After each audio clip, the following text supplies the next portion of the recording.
Middle Ages that were between the 7th and 17th century AD were known by the Europeans as the Dark Ages, although they were the ages of prosperity and uniqueness in the Islamic civilization in the East. These ages opened the way for many discoveries and inventions, which became afterwards fundamentals for the human life, which made them Golden Ages. Ibn al-Haytham, also known as al-Hazm, is an Iraqi Muslim scientist known for his multiple studies in the field of optics. This man devoted his life for science and wrote about 200 manuscripts and books. The discovery of how the human eye works is attributed to him, which helped him to set the basic mechanisms of what's known these days as the camera.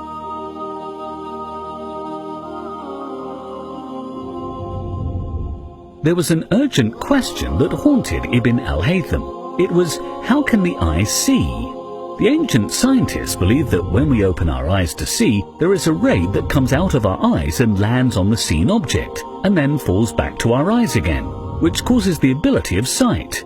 But he wasn't convinced that we are the source of light, because he believed that light is around us everywhere, like, for instance, the sun as a major source of light. So he came to a conclusion which states that the eye sees by the reflection of light on the objects and not the opposite. Ibn al-Haytham was imprisoned in the era of one of the Abbasid caliphs, but the darkness of his cell was the source of light to the whole of mankind, because he took notes on the penetration of light through a tiny hole in the wall of his cell and its landing on the opposite wall, bringing with it an upside-down image of a tree which was outside the prison.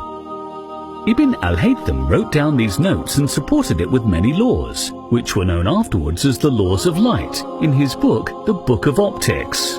And he said for this experiment the term camera, which means a cabin or dark room with one tiny hole, that became the camera when the book was translated into Latin.